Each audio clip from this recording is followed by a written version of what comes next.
Oh, hi guys. How are you?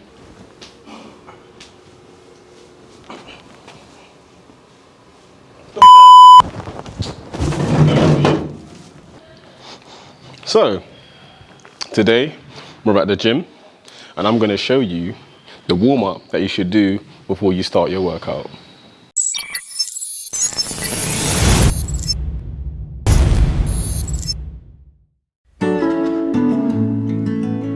Come.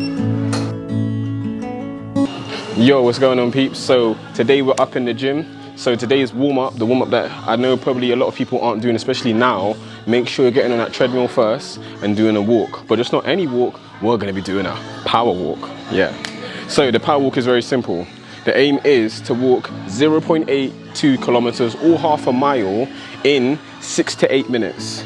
And trust me, this will get you going. But today I'm just going to take you through stage 1, so you know exactly what to do, how to get yourself going, and then as the weeks progress, I will take you through level 1, level 2, and how to progress throughout the week, so this becomes a really effective beginning warm-up for your workouts. Follow me.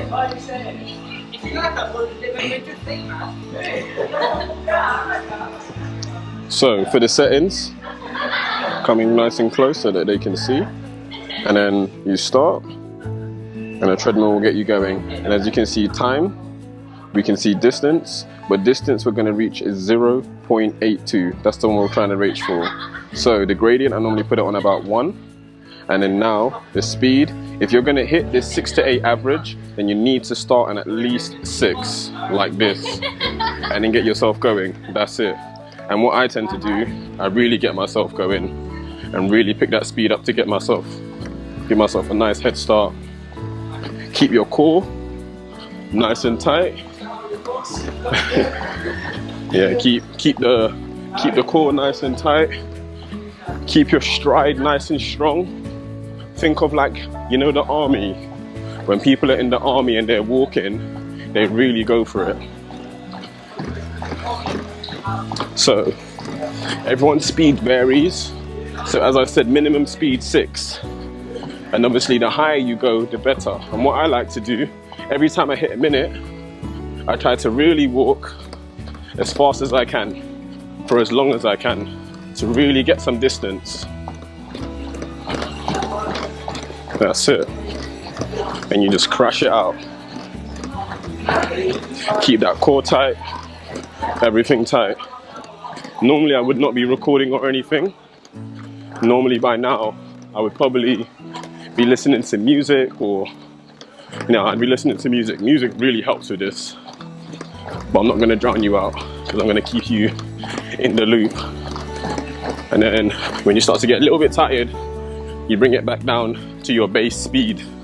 So your base speed is the speed you go at, that you know you can do a lot more comfortably.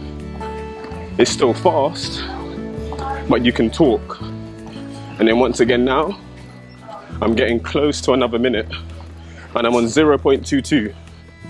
So really go for it for as long as you can. Again, especially when you speed up, this is the time when you really need to keep everything nice and engaged. So at the moment, I'm on 0.26 in distance. Don't forget to breathe.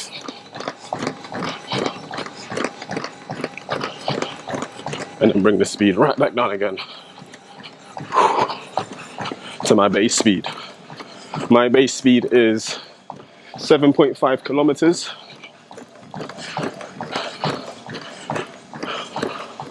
I can't remember the fastest I've done this in. I've done it really quick before, but obviously for demonstrational purposes, I'm keeping my base speed at a nice, good speed here, so I can talk and direct you through it. Trust me, when you start doing this in like 6 minutes, whatever warm-up, whatever workout you're doing, your body is warm. As I said, think of the army when you're doing this, keeping everything nice and firm, heel to toe. Crank that speed up again.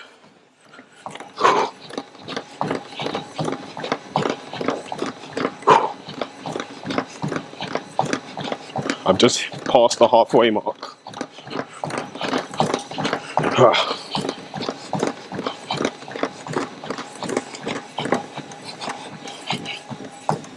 And bring it right back down to my base speed. I'm going to bring the base speed up a little bit more now because I'm getting close to 4 minutes. Fantastic. This is also a nice, easy follow along that you can follow along with me. Try and keep the speed up with me. Give yourself a nice challenge and really go for it. At the moment, I'm on 9 speed. And you really go for it. Really crank it out. Keep yourself nice and focused. Do not run. I know sometimes you feel a bit tempted to like do a little jog. Do not. If you need to, get your arms going. And that really helps with that sway. You know, them old ladies in the park, when they're doing that walk, it's not silly. It actually helps. And bring the speed down again to my base speed. And you keep it all nice. Keep breathing. Want them healthy lungs, healthy heart. This really helps. Obviously, there's other forms of warm-ups that you can do. But for me, this one, you really get everything moving. Arms, legs, you can feel your butt. You can feel everything. Even your calves really start to burn. Really start to burn. And again, crank that speed up. And walk it out. Walk it out.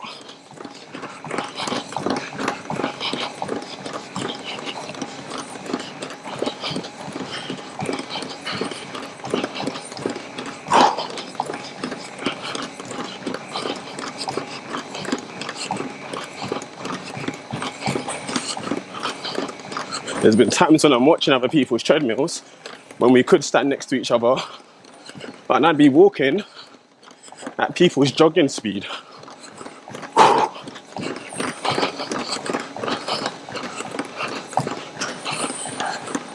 Nearly there now. Especially for that last part, really power it through.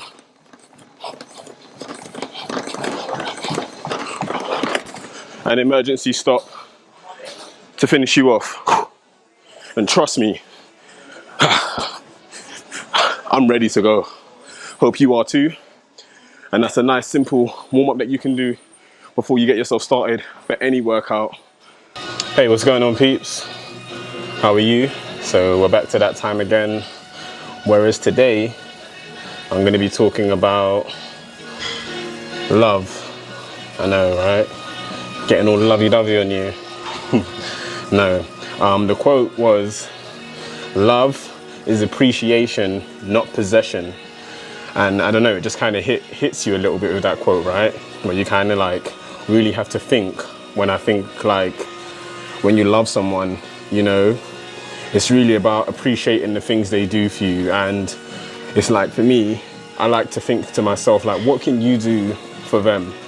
And you know, like, you're in that special place when you're doing something for someone and you don't want anything in return. I feel like that's a beautiful place to be in.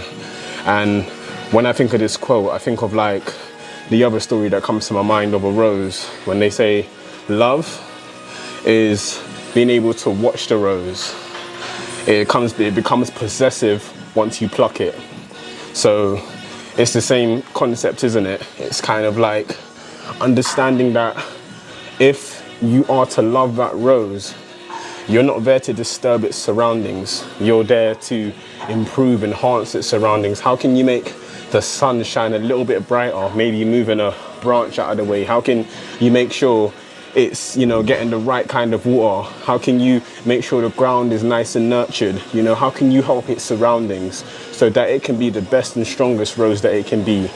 And the same thing goes for the people around you, the people that you love. You know, how can you make their field even stronger? How can you nurture their ground? How can you make sure that, you know, the sun is shining on them and they're getting all the nutrients that they're supposed to be getting? You know, it's about lifting those people around you up to be the strongest they are in their environment. Because remember, like, we're all amazing, but it tends to be our surroundings that really make us feel like we're not as special.